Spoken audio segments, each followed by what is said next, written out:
Hey gang, I'm Luke and welcome to Down from the Attic. With all these vintage big box games behind me that I can still look at and review, I'm looking at something small and vintage. Yeah, I bet you weren't expecting that, were you?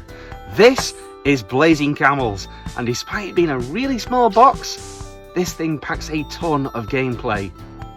Let's get this thing down and have a look at it. First off, box art. And despite this being one of Milton Bradley's smaller games, the effort hasn't been spared here. A lovely painted box with a grinning camel wearing sunglasses. The game of desert deception. And they're not kidding, this game has a hefty portion of lying and deceit to its gameplay. What an odd warning to put on the box though. Contents. And for a little box, this game sure packs a lot of stuff. There's 2 pyramids, 2 palm trees, 4 camel herders or sherpas, 16 little camel pieces, this neat cloth bag that everything fits into, and the instructions. The quality of the components is something Milton Bradley didn't skimp on either. These are all lovely looking sculpts. The sherpas have these warm, cheeky smiles to them, the camels have character, the pyramids and the palm trees set the scene. The instructions even have facts about camels. For a little game, you can tell the care and effort was still here. Setup. Everybody takes a sherpa and 4 camels of matching colour. The palm trees are placed side by side, using the width of the bag as a guide. The play space should be the length of 2 bags. Place the pyramids at the other end of the play space. All players place their camels in a train on the starting line, the palm trees, and we're ready to begin. 4 sherpas in the middle of the desert with nothing to see, nothing to do, are bored. Incredibly, mind-numbingly bored, and they pass the time by gambling on holidays in the Mediterranean, on homes, on drinks, and they do this by racing their camels. The heat is on in this desert Daytona. It's the first across the pyramid finish line will be declared the winner, but deception, devious manoeuvres, and desert mirages will not make this so easy. Will your pyramid schemes pay off, or will this race give you the hump? Blazing Camels is a game of bluffing and bullcrap, or is that camel crap? The sherpa acts as a dice. It has 4 sides to it, 4, 5, 6 and X. This is how you will determine how far your camels will move. But you don't roll the sherpas, oh no. You use this die to place a bet. Similar to Liar's Dice, players can discuss with other players what they're planning to place bets-wise before placing their sherpa dice down. Face down, so no other players can see it.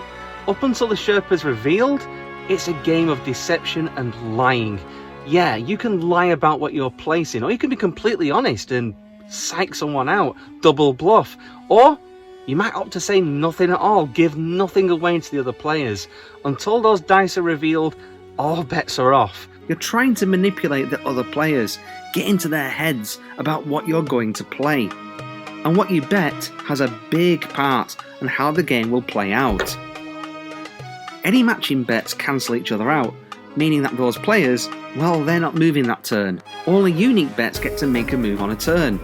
But it gets more interesting than just that. The lowest bet gets to move their camels first. You take the rear camel at the back of the train and move it to the front, touching the forward camel to move 1 space.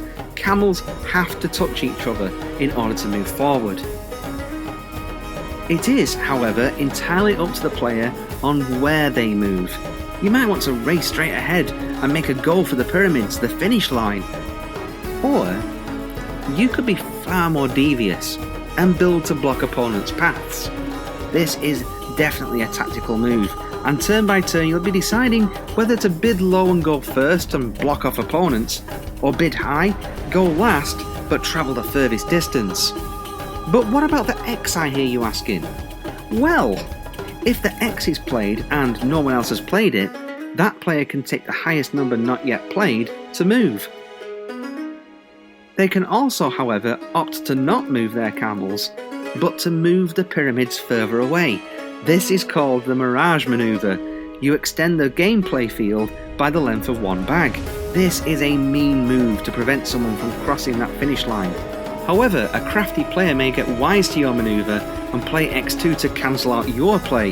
It's definitely a delicate balance with this game, and with someone closer to the finish, you'll be trying to read each other's bids. The first player to get their camels over the finish line is the winner.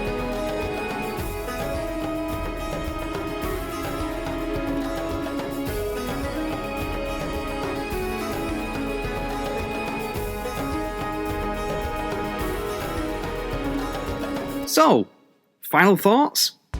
Blazing Camels is a game that I owned during my childhood, and it would come with us on holidays quite regularly because of its very small footprint, and we would play it on vacation. And unfortunately, I lost my original copy years ago on holiday. I don't know what happened to it, but it went. So I was very, very happy to get this copy and play this game again. Despite its small size, there's a large and impressively complex game in this. Bluffing, reading other players, moving to block other camels, moving the finish line. It's a fun little game. Blazing Camels isn't the easiest vintage game to find, but when it does show up, it's usually pretty cheap, and if you do spot one, I recommend picking it up. It's such a fun little game, and it's not going to take up much room in your collection.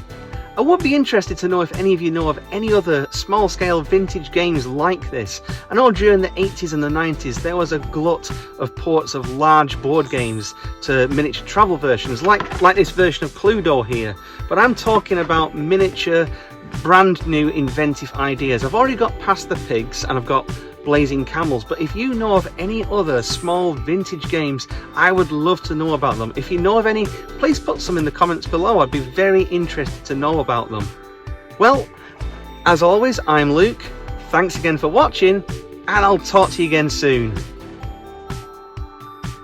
If you like what I'm doing here on Down From The Attic, please consider liking the video and subscribing. Comments are always welcome, and I'll see you in the next video.